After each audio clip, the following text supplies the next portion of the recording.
Hello everyone, welcome back to our channel. నేను మీ కల్పన. ఇవాళ మన స్పెషల్ రెసిపీ వచ్చేసి రవ్వ కేసరి. ఈ రవ్వ కేసరిని పండుగలప్పుడు కంపల్సరీ నైవేద్యం కింద ప్రిపేర్ చేసి పెడుతూ ఉంటాం కదా. అన్ని ప్రసాదాల్లో కంటే ఇది చాలా అంటే చాలా ఈజీ రెసిపీ అనే చెప్పొచ్చు.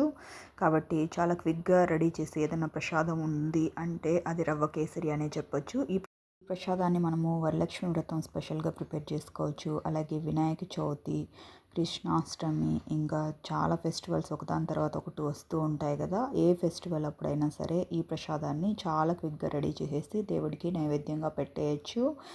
దీని టేస్ట్ అయితే అదిరిపోతుంది. ఇలా నోట్లో వేసుకోగానే అలా కరిగిపోతుందన్నమాట. మీరు ఎన్ని అవర్స్ పాటు బయట పెట్టినా సరే అస్సలు గట్టిపడదు. మీరు ఎప్పుడు తిన్నా సరే నోట్లో ఇలా వేసుకోగానే అలా కరిగిపోతుంది. ఇక లేట్ చేయకుండా ఎంతో టేస్టీగా ఉండే ఈ రవ్వ కేసరిని ఎలా ప్రిపేర్ చేసుకోవాలో చూసేద్దాం. దీనికోసం స్టవ్ పైన ఒక గిన్నెలో ముందుగానే వాటర్ని వేడి చేసి పక్కకు పెట్టుకుందాం. నేను వచ్చేసి ఇక్కడ చూపించిన కప్పుతో 1 కప్పు వరకు రవ్వను తీసుకుంటున్నాను. కాబట్టి ఆ క్వాంటిటీకి 4 కప్పుల వరకు వాటర్ని స్టవ్ పైన పెట్టుకొని ఒక బాయిల్ వచ్చే వరకు బాయిల్ చేసుకుందాం. ఇక్కడ వాటర్ మరుగుతూ ఉన్నప్పుడే దీంట్లోకి 1 పించ్ వరకు సాఫ్రాన్ని తీసుకుంటున్నాను అనమాట. కుంకుమ పువ్వు అంటాం కదా అది. ఈ ప్లేస్లో మీరు కావాలంటే ఎల్లో ఫుడ్ కలర్ కానీ లేదంటే ఆరెంజ్ ఫుడ్ కలర్నైనా యాడ్ చేసుకోవచ్చు. మీకు కేసరి ఏ కలర్లో కావాలంటే ఆ టైప్ ఫుడ్ కలర్ని యాడ్ చేసుకున్నారంటే ఆ కలర్లో వచ్చేస్తుంది. మనం ఈ విధంగా కుంకుమ పువ్వును వేసుకొని వాటర్లో మరిగించుకోవడం వల్ల ఆ కుంకుమ పువ్వులో ఉండే ఎల్లో కలర్ ఏదైతే ఉందో అది చక్కగా వాటర్లోకి వచ్చేస్తుంది. కలరు ఆరోగ్యానికి మంచిది కాదు అనే విషయం అందరికీ తెలిసిందే కదా. కాబట్టి వీలైనంత వరకు అయితే ఫుడ్ కలర్ని అవాయిడ్ చేసేసి ఈ విధంగా కుంకుమ పువ్వు అట్లాగా యాడ్ చేసుకోండి. చక్కగా బాయిల్ చేసుకున్న వాటర్ని కాసేపు పక్కన ఉంచేద్దాం. ఈ లోపల మనము ప్యాన్ పెట్టేసుకొని దీంట్లోకి నేను వచ్చేసి ఒక పావు కప్పు వరకు నెయ్యి తీసుకుంటున్నాను అనమాట. దాంట్లో 1 స్పూన్ వరకు నెయ్యిని పక్కన పెట్టేసుకున్నాను. ప్యాన్లోకి తీసుకున్న నెయ్యిలో కాజు అలాగే బాదంని వేసుకొని ముందుగా కాస్త ఫ్రై అవనిద్దాం. ఇవి కాస్త ఫ్రై అయిన తర్వాత ముందుగా పక్కన పెట్టుకున్న కిస్మిస్లను కానీ యాడ్ చేసుకుందాం. నేను ఈ 3 రకాల డ్రై ఫ్రూట్స్ని యాడ్ చేసుకుంటున్నాను కదా. మీరు ఇంకా కావాలంటే పిస్తాని యాడ్ చేసుకోవచ్చు, వాల్నట్స్ని యాడ్ చేసుకోవచ్చు, అలాగే పంప్కిన్ సీడ్స్, మీకు ఏవైతే డ్రై ఫ్రూట్స్ ఇష్టమో అవన్నీ కానీ యాడ్ చేసుకోవచ్చు. కాకపోతే మనం ఇవి వచ్చేసి బేసిక్గా కాజు అలాగే కిస్మిస్ని యాడ్ చేస్తుంటాం. నేను ఒకటి వచ్చేసి ఎక్స్ట్రాగా బాదంని కానీ యాడ్ చేస్తున్నాను అనమాట. ఈ డ్రై ఫ్రూట్స్ని చక్కగా వేయించేసి తీసుకుందాం. సరే కదా, మన డ్రై ఫ్రూట్స్ చక్కగా వేగిపోయాయి. ఈ స్టేజ్లో ఉన్నప్పుడు వీటిని ఒక ప్లేట్లోకి తీసేసుకొని రెడీగా పక్కకు పెట్టుకుందాం. ఇప్పుడు ఈ మిగిలిన నెయ్యిలోకి నేను వచ్చేసి ఏ కప్పుతో వాటర్ని మెజర్ చేసుకున్నానో ఆ కప్పుతో 1 కప్పు వరకు బొంబాయి రవ్వను తీసుకుంటున్నాను. ఈ బొంబాయి రవ్వ ప్లేస్లో మీరు పేని రవ్వ అనేసి చాలా సన్నటి రవ్వ దొరుకుతుంది, అది కానీ కావాలంటే యాడ్ చేసుకోవచ్చు. రవ్వని ఈ విధంగా బాగా మిక్స్ చేసుకుంటూ ఒక 5 నిమిషాల పాటు పచ్చివాసన పోయే వరకు వేయించుకోండి. ఈ విధంగా రవ్వని చక్కగా వేయించుకుంటే మన కేసరి అనేది మంచి ఫ్లేవర్ఫుల్గా చాలా టేస్టీగా వస్తుంది.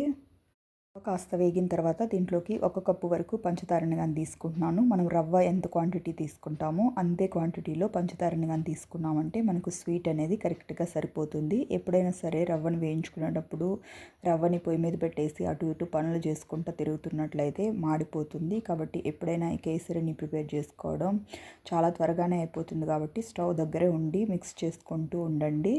ఇప్పుడు ఇందులోకి ఫ్లేవర్ కోసం 1 స్పూన్ వరకు యాలకుల పొడిని కానీ వేసేసుకుందాం. మనకి పూర్తిగా ఏమి కరగని అవసరం లేదనమాట. కాస్త కరుగుతూ ఉన్నప్పుడు ఇందులోకి మనం వాటర్ని ముందుగా బాయిల్ చేసి పెట్టుకున్నాం కదా, ఆ వాటర్ మొత్తాన్ని యాడ్ చేసేసుకోవచ్చు. మిగిలిన పంచదార ఏదైతే ఉందో అది ఈ వాటర్లో బాయిల్ అయ్యేటప్పుడు చక్కగా కరిగిపోతుంది. వాటర్ని యాడ్ చేసుకున్న తర్వాత కానీ రవ్వని చక్కగా మిక్స్ చేసుకుంటూ ఉడికించుకోవాలి. అప్పుడే మనకు అడుగు మాడకుండా అలాగే ఉండలు కట్టకుండా వస్తుంది. ఈ స్టేజ్లోనే నేను ఒక హాఫ్ వరకు డ్రై ఫ్రూట్స్ని యాడ్ చేసుకుంటున్నాను. మిగిలినవి పక్కకు పెట్టుకుంటున్నాను అనమాట, గార్నిషింగ్ కోసం అన్నట్టు. మనకు రవ్వని మీడియం టు లో ఫ్లేమ్లో మాత్రమే పెట్టుకొని ఉడికించుకోవాలి. అప్పుడే మనకు మాడిపోకుండా చక్కగా కేసరి అయితే రెడీ అయిపోతుంది. రవ్వ మిశ్రమం ఏదైతే ఉందో దగ్గరకు అయ్యే కొద్దీ మనకు పైన పడే ఛాన్స్ ఉంటుంది. కాబట్టి లిడ్ని క్లోజ్ చేసేసుకొని మధ్య మధ్యలో మిక్స్ చేసుకుంటూ స్టవ్ దగ్గరే ఉండి ఉడికించుకోండి. రవ్వ చక్కగా ఉడికి దగ్గరకు అవుతూ ఉంది. ఈ స్టేజ్లో మిగిలిన పక్కకు పెట్టుకున్న నెయ్యి ఏదైతే ఉందో ఆ నెయ్యిని కానీ యాడ్ చేసుకుంటున్నాను. ఈ విధంగా లాస్ట్లో నెయ్యిని యాడ్ చేసుకోవడం వల్ల మన నెయ్యి ఫ్లేవర్ అంతా కేసరికి పట్టి ఈ కేసరి అనేది మంచి టేస్టీగా తయారవుతుంది. ప్రిపేర్ చేసి పెట్టుకున్న రవ్వ కేసరి అనేది మరీ గట్టిగాను అవ్వద్దు, మరీ పలుచగాను అవ్వద్దు. ఈ విధంగా రిబ్బన్ కన్సిస్టెన్సీలో ఉంటే మనకు చల్లారిన తర్వాత కానీ గట్టిపడకుండా ఉంటుంది. ఈ స్టేజ్లో ఉన్నప్పుడు స్టవ్ ఆఫ్ చేసేసుకొని పైనుంచి కొద్దిగా డ్రై ఫ్రూట్స్తో గార్నిషింగ్ చేసేసి తీసుకోండి. చూసారు కదా ఫ్రెండ్స్, రవ్వ కేసరి ఎంత కలర్ఫుల్గా కుదిరిందో. నోట్లో ఇలా వేసుకోగానే అలా కరిగిపోతుందన్నమాట. అంత టేస్టీగా వచ్చింది. షుగర్ కానీ మనం తీసుకున్నది కరెక్ట్గా సరిపోయిందనమాట. మరి ఎక్కువ ఓవర్ స్వీట్ అవ్వలేదు, అలాగనేసి తక్కువ అవ్వలేదు. చాలా మైల్డ్ టేస్ట్తో చాలా అంటే చాలా బాగా కుదిరింది.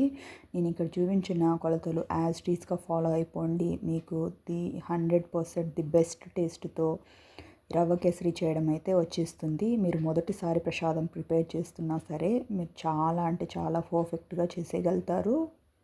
చూసారు కదా ఫ్రెండ్స్, రవ్వ కేసరిని మనం ఎంత సింపుల్ అండ్ ఈజీ ఇంగ్రీడియంట్స్తో చాలా క్విక్గా ప్రిపేర్ చేసుకున్నాము. మీరు మీ ఇంట్లో తప్పకుండా ఈ పండగకి ప్రిపేర్ చేసి దేవుడికి నైవేద్యంగా పెట్టి దేవుడి ఆశీర్వాదాలు పొందాలని కోరుకుంటున్నాను. ఫ్రెండ్స్, మనం టుడే చెప్పుకున్న ఈ రవ్వ కేసరి రెసిపీ అయితే మీకు నచ్చిందని అనుకుంటున్నాను. మీకు కనుక నచ్చినట్లయితే ఒక లైక్ చేసి మీ ఫ్రెండ్స్కి, రిలేటివ్స్కి షేర్ చేయండి.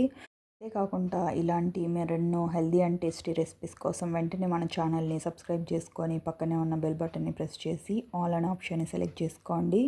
ఇలా చేయడం వల్ల ఇకపై నేను పెట్టే వీడియో నోటిఫికేషన్స్ అని మీ హోమ్ పేజ్లోకి వస్తాయి. Thank you for watching friends. Okay, bye.